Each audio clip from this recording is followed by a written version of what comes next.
Elegance में अखिलेश यादव हमले कर रहे हैं ओबीसी आरक्षण पर लगातार बीजेपी पर। भारतीय जनता पार्टी का पिछड़ों के प्रति व्यवहार हमेशा सौतेला रहा है और आज जो हमें देखने को मिल रहा है ये पहली बार ऐसा नहीं हो रहा है। भारतीय जनता पार्टी का समय समय पर पिछड़ों के प्रति हमेशा सौतेला व्यवहार रहा है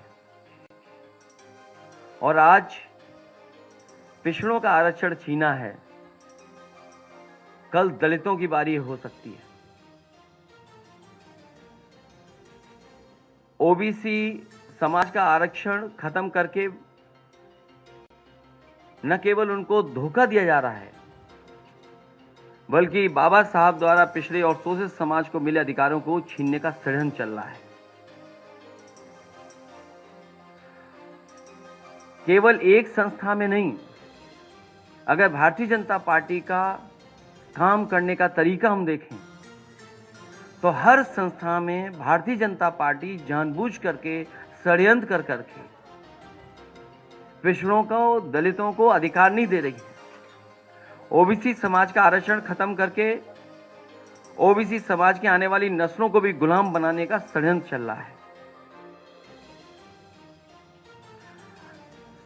इन समाजों का आरक्षण खत्म करके समाजों को सत्ता से बेदखल करने की भी साजिश है और इसके लिए लगातार भारतीय जनता पार्टी किसी न किसी रूप में तैयारी करती रहती है। समाजों का आरक्षण छीन करके और खासकर ओबीसी, दलित, उनका आरक्षण छीन करके उनकी आने वाली नस्लों को हजारों साल पीछे धकेलने का भी षड्यंत्र और साजिश सरकार कर रही है। भारतीय जनता पार्टी समय समय पर पिछड़ों का तो वोट चाहती है लेकिन सत्ता में उन्हें भागीदारी नहीं देना चाहती। कोई न कोई प्रचार के माध्यम से कुछ लोगों को फुसला करके उनके बीच संदेश भेजने का काम, वोट तो लेना चाहते हैं लेकिन जब कभी उन्हें भागीदारी देने की बात आएगी तो भारतीय जनता पार्टी उन्हें भागीदारी नहीं देगी। ये जो सरकार आज भी बनी दिखाई दे रही है उत्तर प्रदेश में और दिल्ली की सरकार, ये पिछड़ों के वोटों से बनी सरकार है और इन दोनों सरकारों में पिछड़ों के लिए कोई जगह नहीं है और लगातार संस्थाओं में साजिश करके, षड्यंत्र कर करके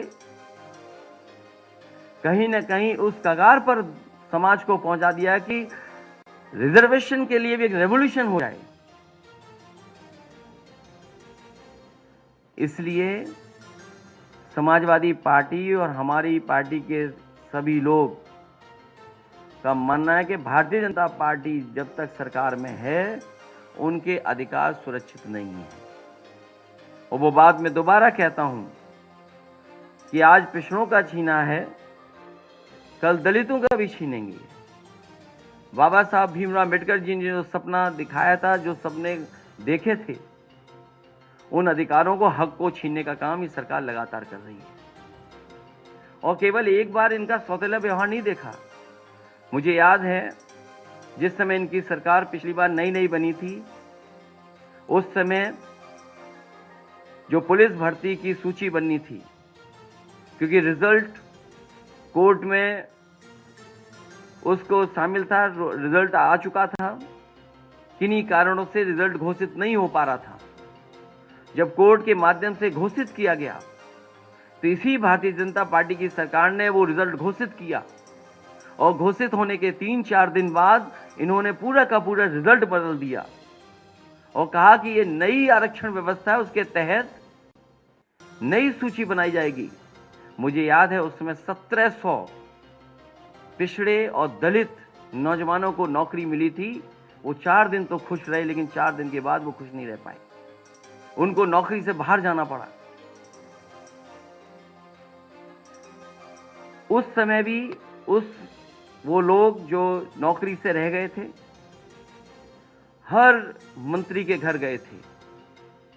लगता तो यह है कि भारतीय जनता पार्टी की सरकार में आने के बाद और भारतीय जनता पार्टी में शामिल होने के बाद जो नेता उसमें हैं उनकी आत्मा मर जाती है, उन्हें कोई दिखाई नहीं देता। केवल यही नहीं, 69,000 वाले में जिस तरीके से सरकार ने घोटाला किया वो एक उदाहरण है। यूनिवर्सिटियों में जिस तरीके से नौकरियां मिली हैं, आप कोई यूनिवर्सिटी उठा लीजिए। मुझे याद है बलिया में यूनिवर्सिटी समाजवादी सरकार में बनी थी, समाजवादी नेता चंद्रशेखर जी के नाम पर बड़े पैमाने पे घोटाला हुआ। बांदा यूनिवर्सिटी में घोटाला हुआ। अभी यूनिवर्सिटियों में जहां भी जिस संस्था में जो लोग बैठे हैं, बड़े पैमाने पे घोटाले हो रहे हैं और बड़े पैमाने पर पिछड़े और दलित लोगों के साथ भेदभाव हो रहा है।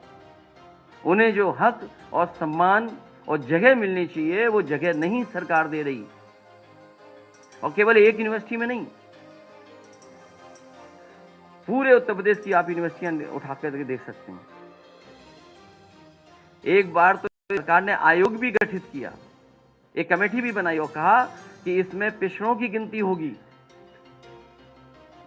उस आयोग ने, उस कमेटी ने रिपोर्ट तो दी, लेकिन वो रिपोर्ट कभी सार्वजनिक नहीं की गई।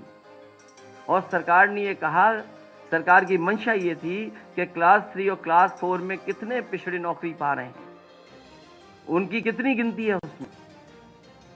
लेकिन सरकार ने अभी तक उस रिपोर्ट को पब्लिक नहीं किया है, किसी की जानकारी में नहीं लाया गया। इसलिए लगातार सरकार भेदभाव कर रही है और जरूरत पड़ेगी और हमारी पार्टी के संगठन के लोग, पिछड़ा वर्ग का जो संगठन है उसके लोग तैयार कर रहे हैं। अगर सुप्रीम कोर्ट में भी लड़ाई लड़नी पड़ेगी तो समाजवादी पार्टी पिछड़े वर्ग के साथ पूरे सहयोग और मदद के साथ खड़ी होगी, जिससे सुप्रीम कोर्ट में भी लड़ाई लड़ी जा सके। क्योंकि सरकार पे भरोसा नहीं है और सरकार न केवल आरक्षण पे भेदभाव कर रही है बल्कि चुनाव से भी भागना चाहती है। चुनाव को ये फेस नहीं करना चाहते, क्योंकि वो जानते हैं कि जनता के सामने अगर वो जाएंगे तो जनता बुरी तरह ने हरा देगी। हाल में ही जो चुनाव हुए हैं उन परिणामों ने बताया है कि पिछड़े, दलित, अल्पसंख्यक सब वर्ग के लोगों ने मिलकर के एक हो करके इस भारतीय जनता पार्टी की गलत नीति के खिलाफ वोट डाला था।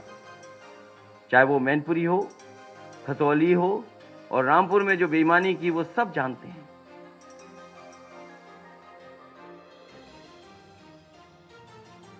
इसी तरह राज्य पिछड़ा वर्ग आयोग बना था 1994 में, उसको भी पूरा का पूरा समाप्त कर दिया सरकार ने। जो पिछड़े वर्ग को कुछ मदद मिल सकती थी आयोग से, उस आयोग को पूरी तरीके से सरकार ने समाप्त कर दिया।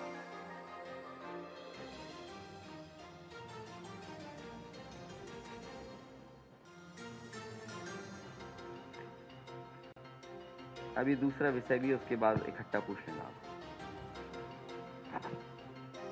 मैं चाहूंगा कि अयोध्या वाले कुछ लोग हैं जो अपनी बात को रखना चाहते हैं।